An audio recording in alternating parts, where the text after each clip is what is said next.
Pada kita, walaupun kita ini orang-orang biasa, mungkin juga orang-orang biasa yang tidak terpelajar. Stefanus bukan salah satu yang ada. Mungkin salah satu orang yang mengalami baptisan dan dipenuhi Roh Kudus, satu orang dari 120 orang di Yerusalem itu. Dia orang biasa yang melayani orang-orang biasa, bahkan sampai tobatkan orang-orang penting. Kalau Petrus dan Yohanes itu dalam kisah berapa itu, kisah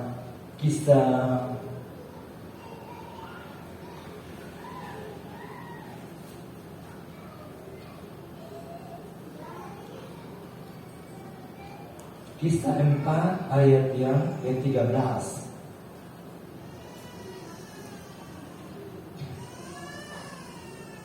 Saya baca dari ayat yang ke-12. Dan keselamatan tidak ada di dalam siapapun juga dia selain di dalam dia, sebab di bawah kolong langit ini tidak ada nama lain yang diberikan kepada manusia yang olehnya kita dapat diselamatkan. Ayat yang ke-13. Ketika sidang itu di Mahkamah Agama melihat keberanian Petrus dan Yohanes dan mengetahui bahwa keduanya orang biasa yang tidak terpelajar, heranlah mereka dan mereka mengenal keduanya sebagai pengikut Yesus. Jadi Petrus dan Yohanes itu orang-orang biasa yang tidak terpelajar. Dan mungkin salah satu juga Stefanus ini orang-orang biasa yang tidak terpelajar. Bahasa Yunani dari kata tidak terpelajar, idiotes, dari kata idiot. Jadi kalau potong sama sekolah itu orang idiot. Itu bahasa Yunani. Idiotes artinya tidak terpelajar. Nah, ini Stefanus ini sebetulnya hanya orang-orang biasa yang mungkin juga tidak terpelajar, tapi karena penuh dengan Roh Kudus, dia orang yang bisa tobatkan banyak orang, melayani dalam siap untuk melayani orang-orang miskin, dan sampai kepada orang-orang besar pun dia selamatkan. Ayat yang ketiga pasal 6. Karena itu saudara-saudara, pilihlah 7 orang dari antara yang terkenal baik dan yang penuh roh dan hikmat, supaya kami mengangkat mereka untuk tugas itu. Jadi penuh Roh Kudus tujuannya untuk memberi tugas. Seperti pada dalam perjanjian lama, raja dilantik harus tuang dengan minyak untuk melakukan tugas raja. Demikian juga dengan imam. Waktu Imam Harun dilantik, selalu dituangkan minyak di atas kepala imam sebagai pelantikan untuk menjadi seorang hamba Tuhan, menjadi seorang imam. Lalu catatan Petrus berkata, kamu adalah bangsa yang kudus, umat kepunyaan Allah, imamat yang rajani. Kita ini imam yang punya otoritas raja, yang punya kuasa raja, yang punya wewenang sebagai seorang raja. Mungkin tidak jadi raja lalu tapi kita sebagai orang punya otoritas raja di bawah raja anak-anak kita, karena kita anak raja. Dan itu diurapi. Jadi mau imam atau raja harus ada urapan. Mau jadi jemaat-jemaat yang diurapi, karena kaulah bangsa yang terpilih, umat kepunyaan Allah sendiri.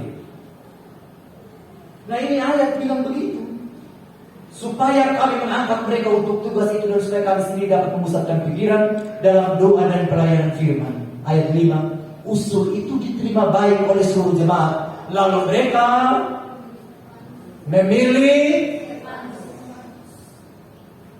seorang yang penuh iman. Kenapa mesti pilih orang yang penuh iman? Sebab kalau dikunjungi janda, bukan dapat dari janda, tapi kasih janda. Itu sama Tuhan yang hidup dengan iman begitu. Jangan saya waktu Pak Kristian itu di mana? Di Manusa ya Pak. Hamba Tuhan itu mesti siap untuk diam begitu di negeri yang agak setengah mati begitu. Kalau orang penuh Roh Kudus ditempatkan, disuruh diminta melayani di kampung, di desa, di setengah mati, dia harus penuh iman. Dia tidak berharap banyak dari pelayanan, tapi kalau bisa diberi banyak buat pelayanan. Seorang yang penuh iman, makanya dia layani orang-orang miskin, para janda. Bukan bukan untuk dapat korban, tapi berkorban. Tidak ada salam Pantekosta ya. Amplop Pantekosta, amplop tempel. Memang hamba Tuhan dia mesti hidup dari situ, tapi tidak ada orientasi begitu. Makanya mesti cari hamba Tuhan yang penuh iman, hidup karena iman. Nah, hidup karena persembahan kolektif itu bahaya. Dan Roh Kudus penuh dengan iman, penuh Roh Kudus dan Filipus dan seterusnya. Jadi ternyata ini orang ini, Stefanus ini, dan orang Sumba kalau ngomong Stefanus mesti aktor ada video. Karena biasa saya ungkapkan nomor 2 namanya Stefanus. Nah Sumba itu tidak ada FR. Sama dia orang Jawa. Jadi maksudnya Stefanus.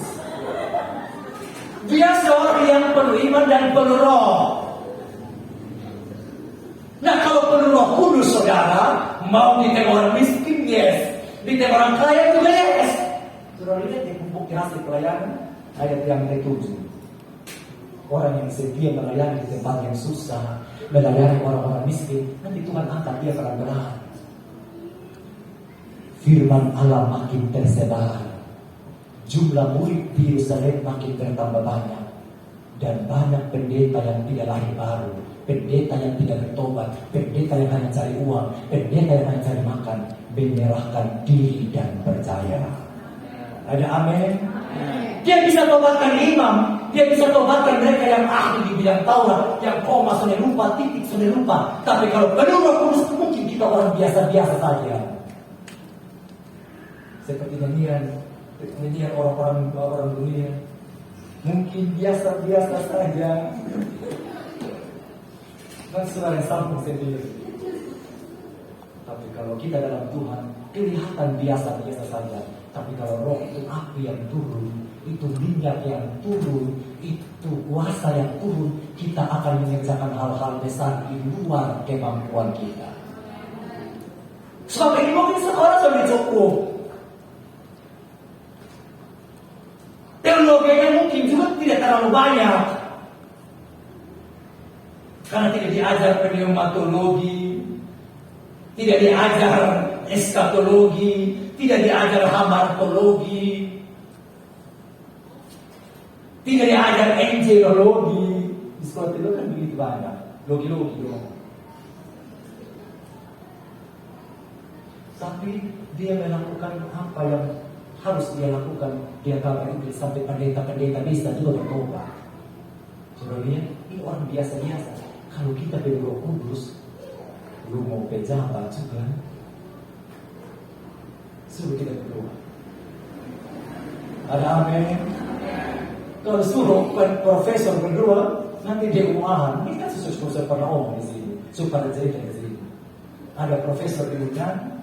Waktu penutupan praktek inseminasi buatan di Amarasi Timur,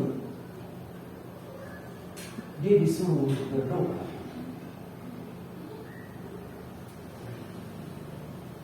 Dia seorang ibu ahli reproduksi. Saya kan bagian dari seorang yang ahli reproduksi.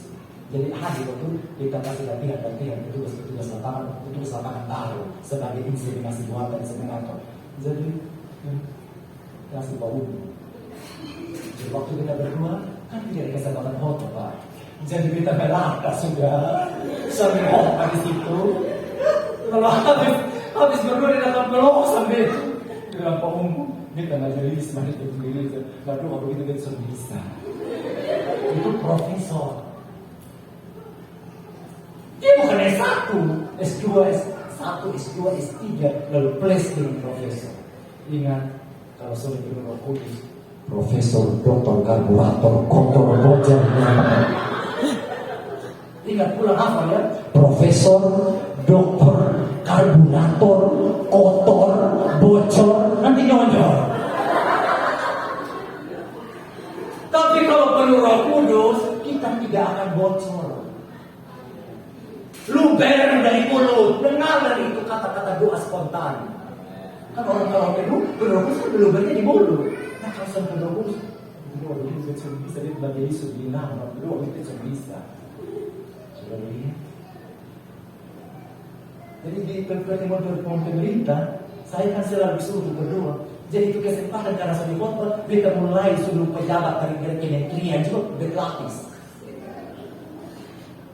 Tapi mereka dia selalu bilang junjungan kami Nabi. Beta saya kami berdoa dalam nama Yesus, junjungan kami, Tuhan kami, juru selamat kami yang mati berbangkit tidak seperti orang lain. Saudara lihat, lu mau pikir apa sendiri? Ada amin. Jangan takut. Negara yang bayar bukan cuma ujung lempar kita ke sana kemari, dibuang di kecamatan, di kampung, tidak masalah. Bukan soal tempat kita di mana ditempatkan, tapi di kampung sekalipun kalau izinkan kita dilempar oleh mereka, pasti Tuhan akan bela kita. Tapi dalam kabupaten Kupang saja tanpa kasih luar satu sen. Orang lain banting. Saya suka ngomong dari altar ini. Banyak orang yang pindah dari Buaya Masuk ke Kupang saja, laki-laki lagi yang pindah. Kalau perempuan ya itu karena ikatan emosional, hubungan emosional ikut suami, malah laki-laki bisa gampang pindah kalau bukan Tuhan. Kalau suara bilang pindah dari Subang kali mama di seorang tuh sakit-sakitan jadi pindah juga gampang. Tapi kita kan bisa pindah. Ada amin. Di saat di DKD ditempel pegawai pemerintah lingkup pemerintah provinsi sudah 7.800 dilarang untuk pindah. Dilarang untuk pindah, tapi kita pindah. Itu tempel besar-besar di BKD Kabupaten. Saya tidak ngomong asal dan saya sungguh-sungguh sampaikan dari altar ini. Kalau hidup kita bergantung kepada Tuhan dan Roh Kudus kerja yang tidak mungkin bisa dimungkinkan. Tadi pagi saya khotbah di gereja perjanjian baru saya bilang, kalau hidup kita alangkah betapa baik, alangkah baiknya kalau saudara-saudara hidup dengan rukun.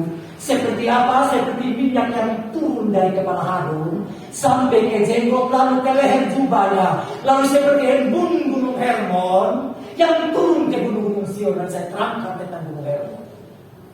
Gunung Hermon itu ada di wilayah utara, di kerajaan 10 suku. Lalu di Yerusalem itu kerajaan Yehuda dan Benyamin, kerajaan selatan. Tetap menggunakan nama kerajaan Yehuda, sedangkan 10 suku menggunakan kerajaan Israel. Kalau saudara baca dari kitab, saudara bingung ini raja Yehuda, ini raja Israel. Sebelum mereka, sebelum kejatuhan dosa dari si Salomo, kerajaan Israel cuma satu. Tapi karena dosa Salomo, kerajaan itu pecah menjadi dua. Kerajaan utara 10 suku, lalu kerajaan selatan 2 suku, Yusuf, ya Yehuda dan Benyamin. Dan bayangkan gunung Hermon itu ada di utara. Lalu seperti embun gunung Hermon yang turun ke gunung Sion. Kalau sekarang perbatasan di Syria dan Lebanon, itu gunung Hermon. Itu wilayah barat. Tapi gunung Sion, kita biasa bilang begini, berkat dari Sion kiranya turun atas kami.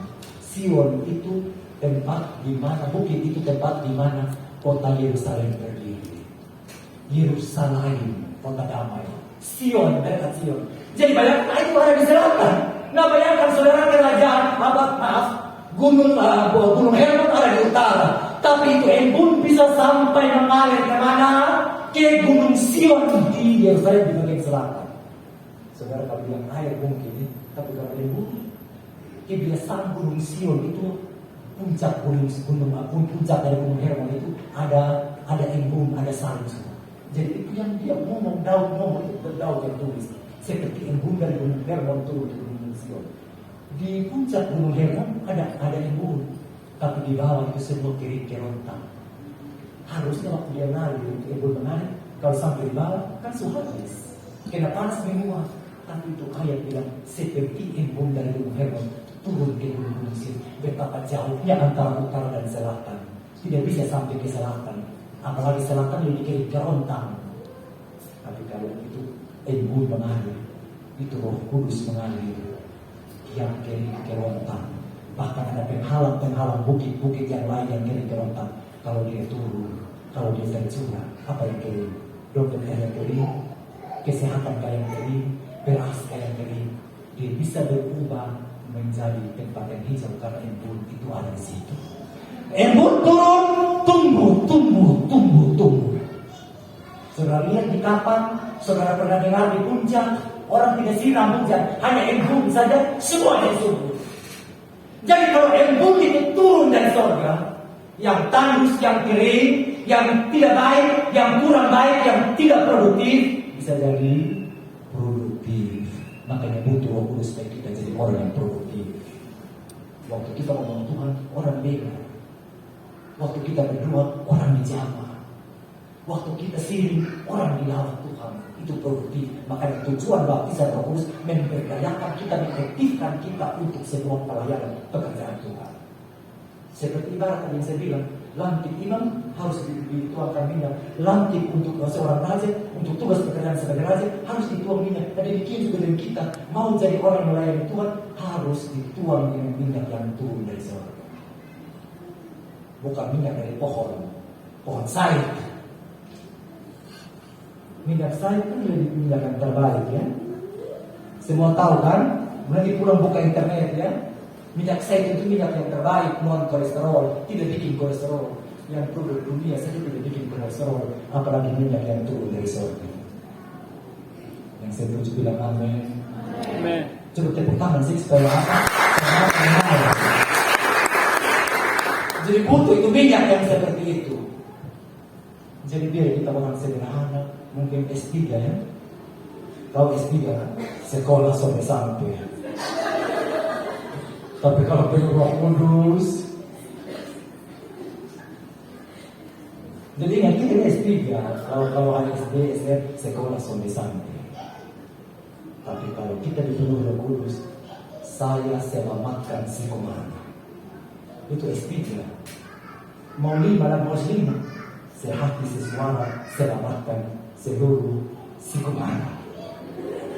Kalau saya ada si komando S5. Orang kan sekolah sampai S3, tapi kita bisa lebih dari S3. Sehati sesuara selamatkan saudara-saudara kita yang nengok-nengok. Ada amin. Nah, dari kebetulan saya di Sikumana, saya tarik di Sikumana. Tak saudara dia tinggal di Sikumana, di Monotonet, itu SD yang terakhir bang, saudara-saudara kita yang nengok.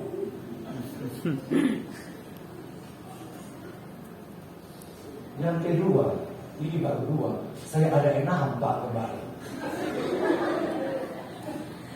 Saya sepak. Memang saya kalau waktu tes karunia itu saya ada di jari kelingking di kepala pengajar. Ada rasul, ada nabi, ada gembala, yang ada penginjil, ada gembala, ada pengajar. Suka korek-korek sampai halus-halus yang naik dengan Tuhan. Biasanya kan korek ini kan kita ini. Tapi jadi korek itu firman Tuhan sampai orang mengerti dengan detail. Jadi waktu tes kami saya dapatnya di tengah guru. Yang kedua, dia orang biasa yang kerjakan tanda ajaib. Orang biasa-biasa, tapi mengerjakan perkara yang luar biasa. Itu karena apa? Karena perlu iman dan penuh roh. Saudara lihat ayat yang ke-8. Dan Stefanus yang penuh dengan karunia dan kuasa mengadakan mujizat-mujizat dan tanda-tanda di antara orang banyak. Jadi kalau penuh Roh Kudus, saudara, kita bisa demonstrasikan kuasa Allah. Amin. Kita doa kasih orang sakit sembuh. Kalau kita penuh Roh Kudus, saudara, apa yang membedakan? Ini pulang ingat baik-baik. Apa yang membedakan kita dengan orang dunia? Waktu anak Tuhan bilang begini, saya ke rumah ada di Oi Bahan, ada di Oi Bufu, ada di Oi Mova, ada di Oi mana lagi. Mungkin ada 5 Oi. Tapi orang dunia bilang baru 5 sombong banget. Saya ini di mana-mana ada sampai saya aset ada di mana. Waktu anak Tuhan bilang saya uang di bank ini deposit ada 3 triliun. Orang kafir bilang begini, baru 3 triliun sombong banget. Tapi apa yang membedakan kita dengan orang dunia? Yang membedakan kita dengan orang dunia tidak penuh Roh Kudus, tapi kita penuh Roh Kudus. Kalau dong sakit, dong akan kasih habis dong uang untuk kesana kemari sampai ke Singapura sampai ke segala macam. Kita mungkin juga kita perlu obat, tapi kalau tidak ada Roh Kudus, kita berdoa, minta sama Tuhan berdoa, kita doakan dengan penuh kuasa di bawah dan otoritas Tuhan, sungguh-sungguh bergantung kepada Tuhan yang tidak mungkin bisa dimungkinkan. Kita jadi dari sembuhkan, kita bisa pulihkan orang lain. Amen. Jadi kita bisa mengerjakan tanda ajaib, mengerjakan mujizat. Bayangkan hanya seorang diaken. Ini bukan pendeta besar, ini diaken. Hanya seorang pelayan biasa. Tidak masuk dalam daftar PI. Yang mungkin ada PI, ada pendeta pembantu, pendeta muda, pendeta honorer, pendeta honorer, STHM, AMT, HMK. Tapi berdua, ini orang malah bukan sembuh, dia tambah gila. Ada kan dia takut, dia kira dia mau lari. Jadi pendeta mau lari dari gila. Akhirnya dia akan sampai, kalau kau tidak keluar, saya keluar.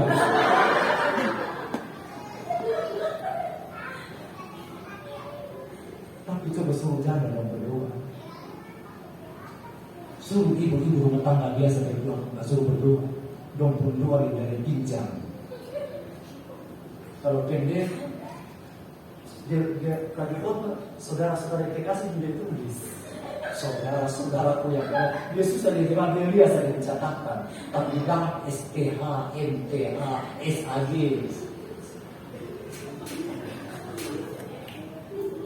Tidak saya tidak persoalkan saudara punya gelar. Tapi kalau gelar tidak qualified, di sini SE, saya SPT. SE, SPT, berserah Pak Kris juga tidak punya gelar teologi ya. Yang sekolah pendeta di Bogembala. Tapi mungkin di TH. Mau di TH, di DIP, di DIP. Tapi kalau DIP tidak makin deep dengan Tuhan itu ada itu dalam. Masih SBE, EPD dalam. Mari makin dalam.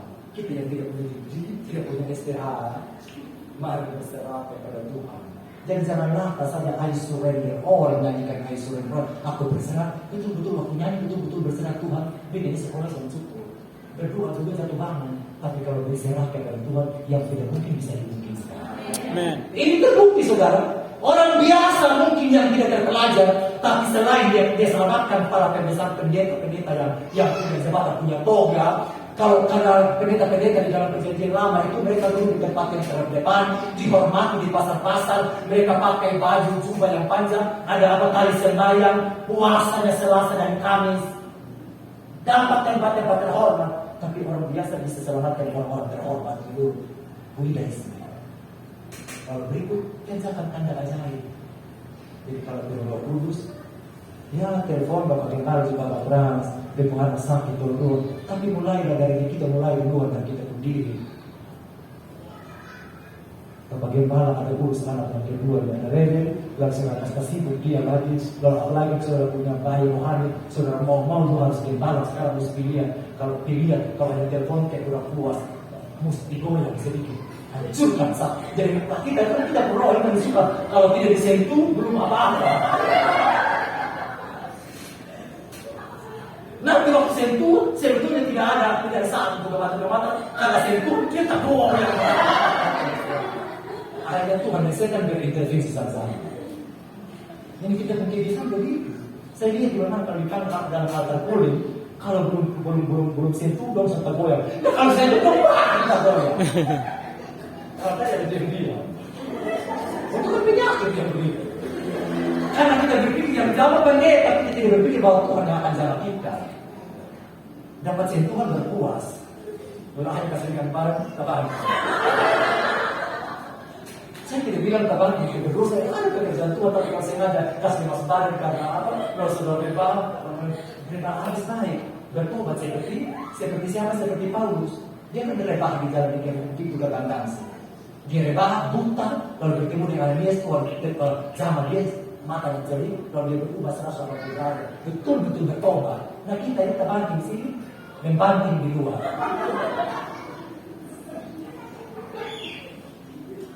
Sekarang yang ketiga baru 3.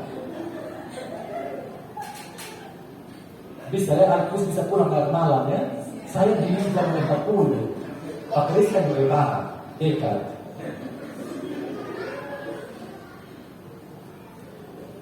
Kalau penuh Roh Kudus saudara, kita memberadakan yang orang pintar mau dari bagaimanapun, Tuhan akan kasih karuniakan kita perkataan-perkataan yang punya otoritas, kita bisa jawab mereka. Saudara lihat itu ayat yang ke-9 10. Kalau orang penuh Roh Kudus mau pendekar pintar-pintar dari Asia, dari Afrika dan Asia, Afrika Utara ya, itu dari Libertini. Tetapi tampillah beberapa orang dari jemaat Yahudi yang disebut jemaat orang-orang Libertini. Anggota-anggota jemaat itu adalah orang-orang dari Kirene, dari Afrika Utara, Mesir, berdekatan itu, dan dari Alexandria, itu wilayah Yunani, bersama dengan beberapa orang Yahudi dari Kilikia dan dari Asia. Jadi ada dari Afrika, ada dari Eropa, Alexandria itu dari Eropa Selatan, ada dari Asia. Orang-orang itu bersoal jawab dengan Stefanus ayat 10. Tapi mereka tidak sanggup melawan hikmatnya, karena dia penuh dengan hikmat, roh dan hikmat, penuh iman. Tidak akan bisa lawan dia, dan roh yang mendorong dia berbicara. Kalau itu Roh Kudus, saudara, hukum pintar berapapun kita bisa jawab. Kasih tepuk tangan dulu. Saya lihat orang pintar di perjanjian lama yang 10 kali lebih pintar dari orang Mesir, dari orang Babel. Pernah ingat cerita itu kan?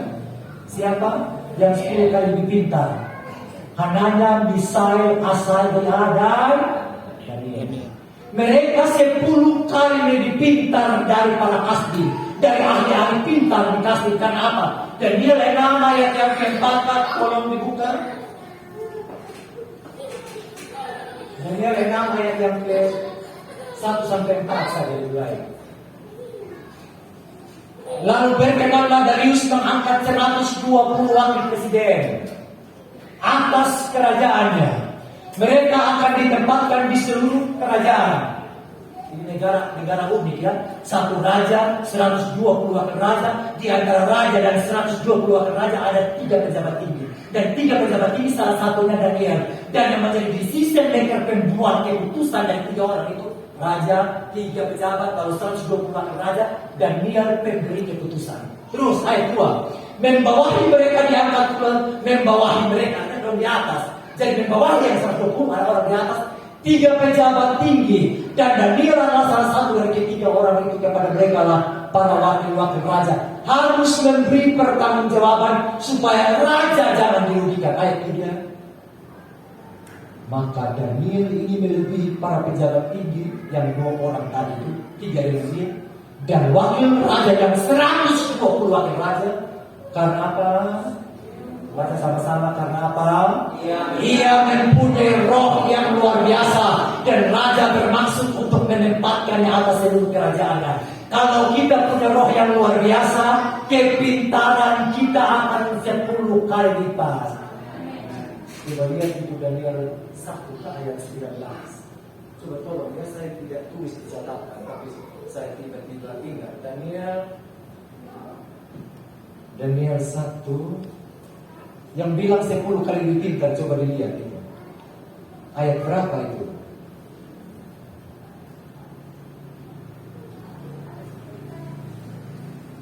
Ya, ayat 20 benar. Ayat 20.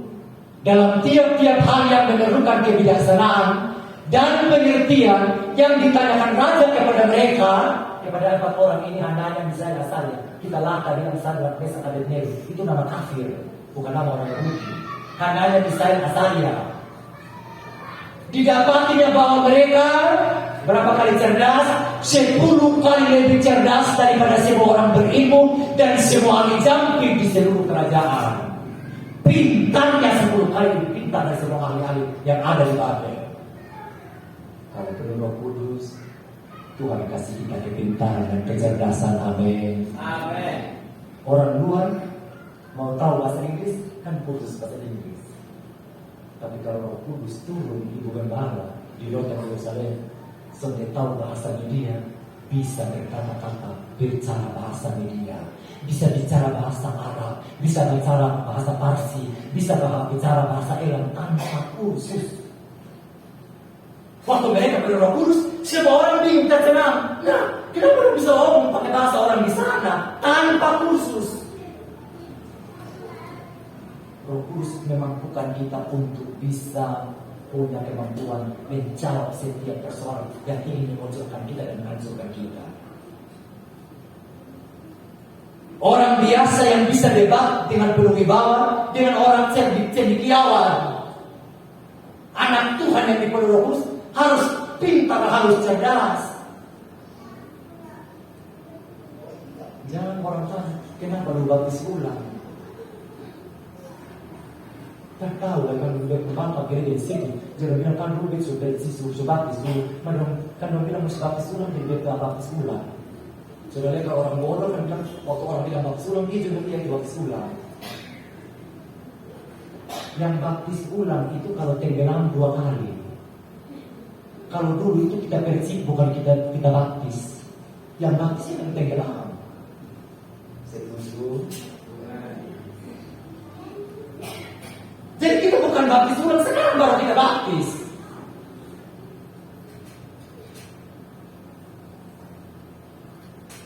Nah, apalagi sekarang di media sosial perdebatan, debater. Nah, kalau kita tidak penuh Roh Kudus, ada orang-orang begini betul-betul ini betul.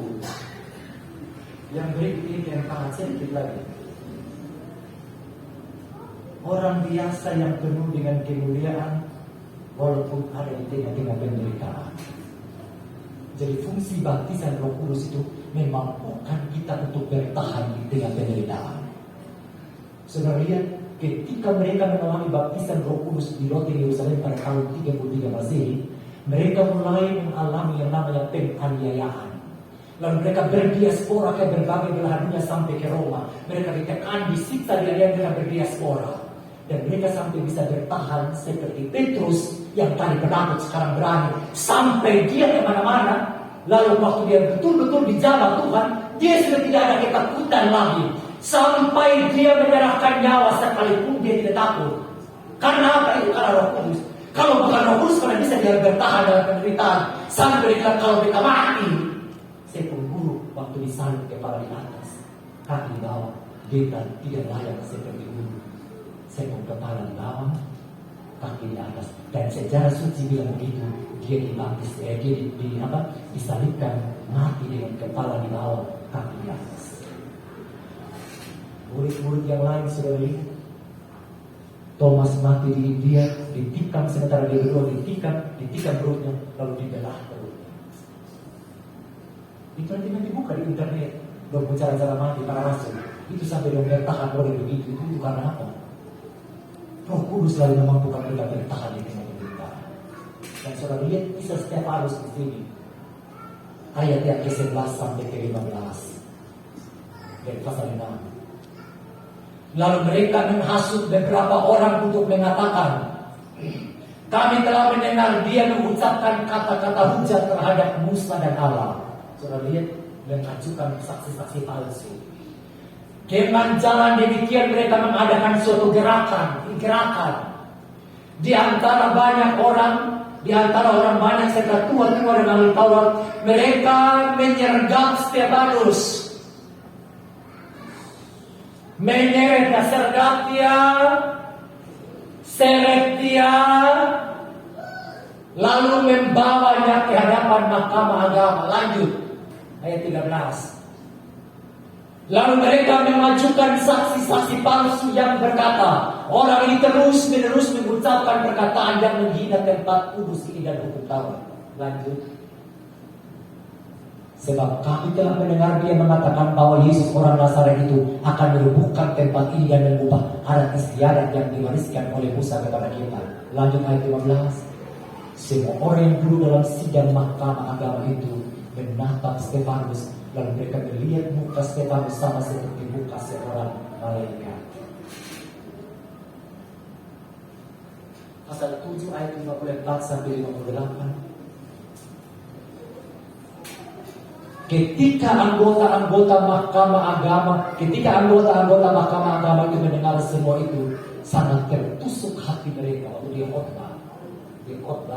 Tertusuk orang dengan khotbah, akhirnya bertobat. Ini dengan khotbah tertusuk hati. Jadi kalau ada tertusuk hati itu sudah bertobat. Sangat tertusuk hati mereka.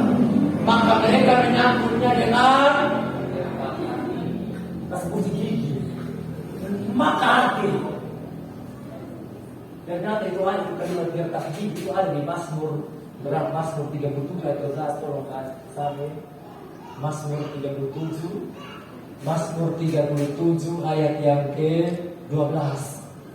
Orang fasik merencanakan kejahatan terhadap orang benar dan mengatakan giginya terhadap dia. Jadi memang kalau fasik itu bukan tidak beda dengan orang jahat. Orang jahat betul-betul ateis, tidak tahu Tuhan. Tapi kalau orang fasik, agama Yahudi, pakai jubah panjang, ada tali sembahyang, dihormati di pasar-pasar, duduk di tempat yang terdepan di bait Allah. Itu orang fasik. Orang fasik merencanakan kejahatan terhadap orang benar dan menggertakkan gigi terhadap. Nah ini model begitu. Jadi waktu dia khotbah, mereka sakit hati, tertusuk hati mereka dengan sangat, lalu menggertakkan gigi. Dengan satu gerakan, lalu diseret, lalu dibawa kepada mahkamah agama. Tapi kalau orang berroh kudus, saudara, kelihatan di badan hancur waktu diseret. Yang namanya seret kan pasti hancur.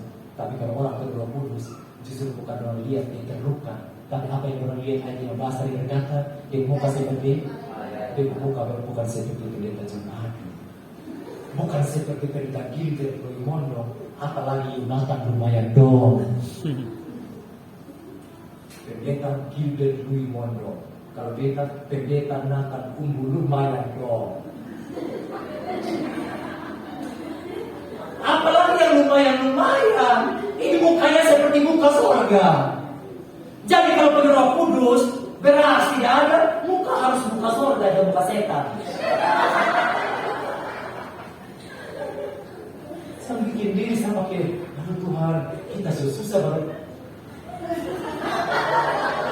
Muka begitu, betul sama aku tambah. Aku kan lupa pelaya. Lu singer, song leader, bilang ke bawah, lu muka sebetulnya betul saya mau jadi apa? Jadi bubur. Ada amin. Jadi muka Tuhan dan muka saya banyak orang bisa kan? Jangan sampai gerakan 212. Saya tidak bilang kalau itu gerakannya seperti apa. Pakai gerakan, disergap. Kira-kira hanya saya bisa satu orang angkat satu orang sampai pakai gerakan. Kira-kira dia apa sampai masuk bikin gerakan. Seorang Ahok sampai masuk bikin gerakan 212, 214, 215. Nanti dia bikin apa sampai pakai gerakan. Gerakan lalu disergap, lalu seret lagi. Saudara kamu disuruh pesergap ke bawah datang sampai pakai seret.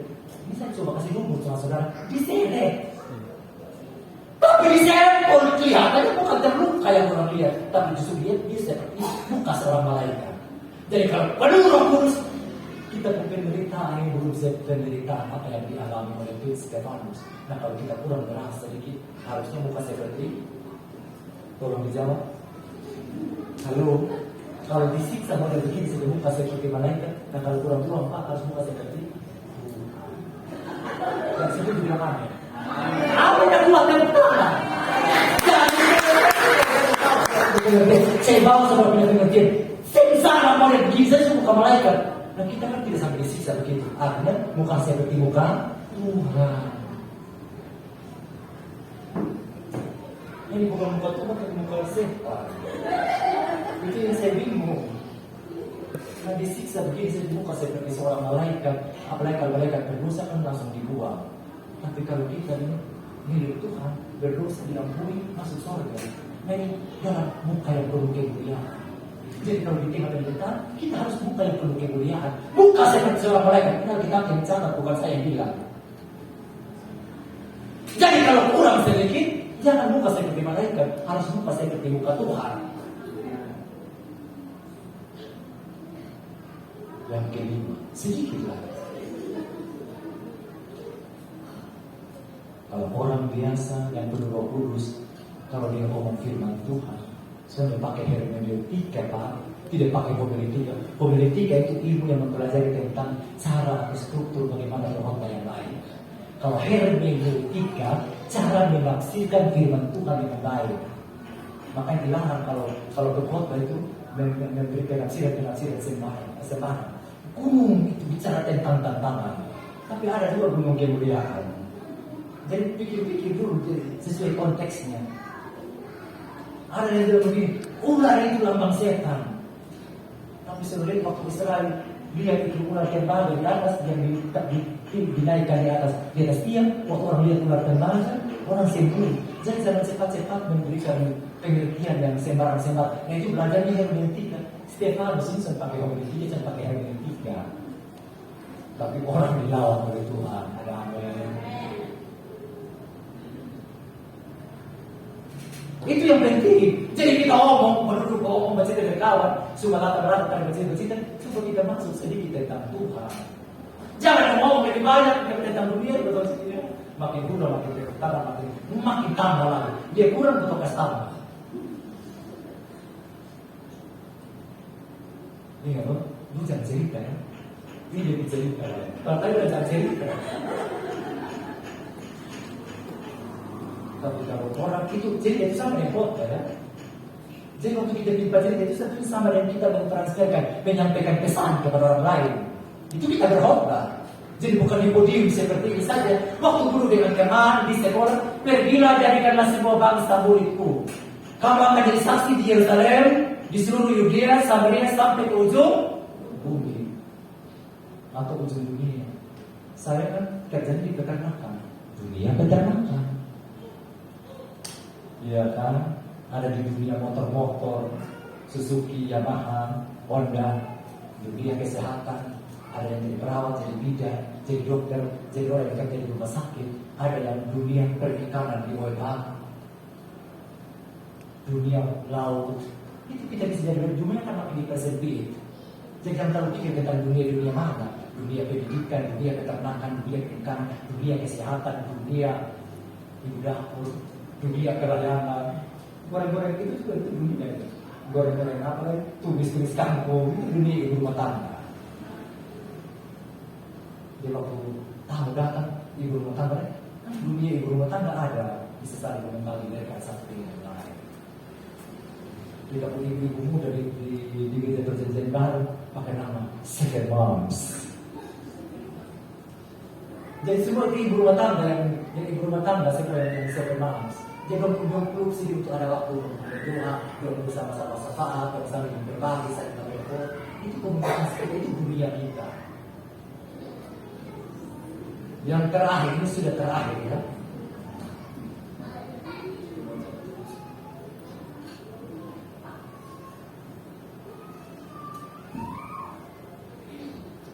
Ini yang saya mau tekankan oleh kita. Pasal 7 ayat 59 sampai 60. Pasal 7 ayat 59 sampai 60 itu tanda orang dari Roh Kudus begitu. Sedang mereka melemparinya, sedang disergap, diseret, sekarang mengajar dengan batu dan dilempar dengan batu, seperti pelacur saja. Kan biasa tradisi Yudaisme itu orang yang ditangkap basah melakukan perzinahan, keracunan bakti harus dirajam dengan batu sampai mati. Stefanus bukan orang yang pezina, bukan orang pecabul. Dia tidak main dengan perempuan, tapi dia dilempari. Sedang mereka melemparinya, Stefanus berdoa. Jadi dilempar, dia berdoa. Katanya, ya Tuhan Yesus, terimalah rohku. Lanjut. Sambil berlutut ia berseru dengan suara nyaring, Tuhan, janganlah tanggungkan dosa ini kepada mereka. Dan dengan perkataan itu ia meninggal lagi. Kalau orang berdoa itu saudara diperlakukan tidak adil, saudara difitnah, saudara disalah mengerti. Kalau orang berdoa kudus, saudara, dia tidak akan menyimpan kepahitan. Dia tidak akan dendam dengan orang.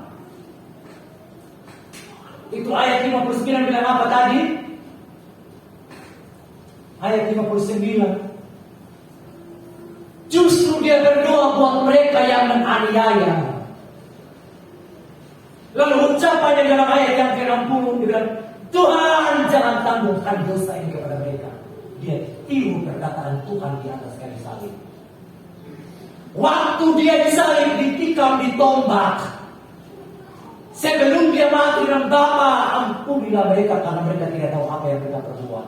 Sambil dirajam dengan batu, sambil dirajam dengan batu, dia berlutut, dia berdoa, Tuhan jangan tangguhkan dosa ini kepada mereka. Nah, model begini, ini bukan lahir dari pribadi, kalau bukan Roh Kudus yang mengatur perkataan, mengatur hati, yang kelola hati. Jadi kita bisa melepaskan kelemburan kita kelola kalau Roh Kudus kelola kita berhati, kita kelola. Tapi kalau tidak ada Roh Kudus, waktu lihat orang itu sini lalu buang muka. Saudara, kita kan manusia makhluk sosial yang mau tidak mau akan bertemu, akan berkomunikasi, akan bergaul dengan semua orang. Dan peluang konflik pasti ada. Peluang perbedaan pendapat pasti ada. Tapi apakah perbedaan pendapat dan konflik itu membuat kita hancur? Kalau ada masalah diselesaikan dong. Beda berjauhan tidak akan ada gesekan. Yang setuju bilang amin. Terjadi gesekan kalau kedua benda itu apa? Berdekatan. Jadi kalau mau hidup mau ada gesekan. Kalau tidak mau hidup, tidak mau ada gesekan, ditinggal di hutan dengan tangsa. Supaya orang jangan pusing, lumpuh hati, lumpuh otak, lumpuh jantung semua. Biar lu memang sendiri di hutan. Tapi kalau bersama-sama pasti ada gesekan. Dan gesekan itu ada dua fungsi. Satu menghancurkan untuk luka yang menanam. Tapi gesekan itu untuk membuat orang makin tajam. Pisau kalau gesek di batu asap, pisaunya makin tajam. Dan kalau dia tajam, bermanfaat. Sama yang pakai pisau tumpuk untuk ini itu dari sampai kucing keluar tangan juga dari sampai dalam. Apalagi kalau pisau parang potong itu pohon besar, terus sampai mabok. Tapi kan harus mesti tajam, amin. Jadi jangan itu tajam untuk merusak, tapi tajam untuk dipertajam dan bermanfaat. Jadi kita tidak bisa hindari konflik. Nah kalau ada konflik, orang baru habis dipuji ya. Dia orang semua orang. Saya tidak mengerti tadi dia dari sedang melayani siapa? Setan ke Tuhan. Nah kalau Tuhan pasti dia perbaiki di keluarga dan di hati. Kita disebutkan pasti kita diminta otak masing-masing. Nah kalau yang otak masing-masing yang bengong sama-sama, mari kita harus dulu bersama-sama selesaikan bersama supaya tuntas dan kita menjadi orang yang hidup rukun damai. Firman Allah kata dalam ayat yang ketiga dalam Mazmur. Coba kata sami tolong Mazmur 1:3 ayat yang ketiga. Sedikit lagi saya memberi. Seperti embun gunung Hermon turun di atas gunung-gunung Sion. Titik di situ. Sebab kesanalah sama-sama Tuhan memerintahkan berkat, koma, jangan sesama koma.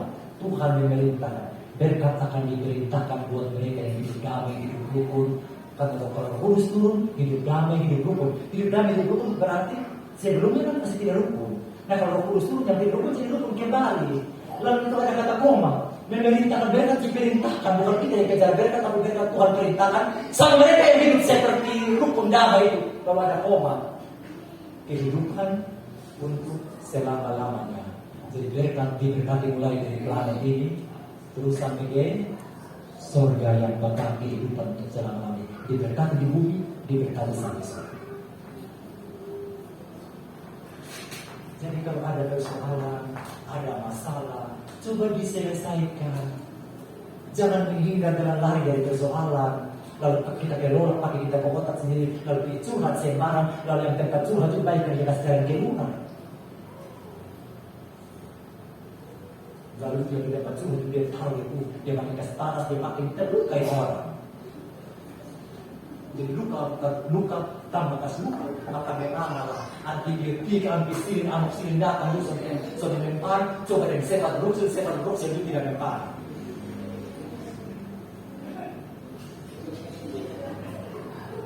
Kan biasa yang dijelaskan dokter itu amoxicillin, lalu apa lagi penicillin, lalu cefalroxil.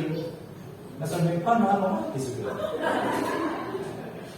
Tapi kalau Tuhan yang turun, dia memulihkan segala sesuatu. Harus punya hati begini. Disiksa juga sampai gak punya. Kita itu orang beromong saja langsung kita berkritik, langsung lurus. Iya, kalau orang beromong saja kita pun kritik langsung lurus. Kalau lurus menjadi kritik kembali. Orang beromong, belum sergap, belum siksa, belum mariaya, belum dilempari. Biar kau diomong, kafilah apa? Ada anjing minum kafilah jalan dari kafilah berlalu. Selagi dia belum korek, dia belum subi, tenang saja. Nanti dia tahu kan dia tuai sendiri. Lu tenang saja, biar kau dia makan hati sampai dia makan dia diri sendiri. Ada amin. Terus ada hati roh yang seperti Kristus. Bapa ampunilah mereka. Jangan tangguhkan dosa sambil berlutut lagi. Berdoa atas orang yang begini banyak orang yang hancur sudah mati sampai mati. Dan kita bisa kasih hati kita. Orang belum kasih mati dokong semua. Saya katanya betul-betul berlutut roh yang berkasa dari Tuhan. Supaya kita hidup damai satu dengan yang lain, saling membangun, tidak ada yang di hati, tidak rasa cemburu. Dia terus saya pimpin pujian. Nah kalau ada roh yang begitu, itu sendiri belum bertobat itu. Ada di sana kayak kita pun bagus. Saya ajar saya punya anak, saudara. Saya ajar saya punya anak itu hampir tidak mau melayani karena perkataan yang seperti itu. Tapi kita dorong yang lu pimpin, itu kan bukan kita yang sudah, bukan lu yang minta untuk pimpin. Nah ini orang-orang senior yang ngomong. Senior bilang begini, kami juga kami pimpin. Kami masih pakai kursus, apa lagi? Pakai pelatihan, saya bilang, saya ada tahun 2004, saya tidak pergi apa perjanjian baru bikin pelatihan sini, seperti itu. Dokter termuncul. Saya itu hampir 30 tahun di SIA. Justru kau kuat. Kau tidak kau berhenti melayani, kau sedang kalah. Jadi lakukan, jangan berpikir kalau mau menyanyi paling bagus, artis yang bagus untuk sama semua. Selalu jujur ya, kalau mau bilang suara bagus, artis kan lebih bagus. Tapi yang Tuhan minta ini kita penyembah. Kalau penyanyi banyak, tapi penyembah. Nah yang Tuhan cari untuk membuat tempat apa? Penyembah yang benar. So kalau mau bertanya di orang dunia, artis itu suara lebih bagus. Kita ini suara kamar mandi semua. Mesti jujur. Berani di kamar mandi, sambil gali naik atau menuju naik. Tapi kalau Roh Kudus yang mempercayakan kita melayani, kita sedang melayani Raja di Raja. Tepuk tangan Yesus. Mari kita berkata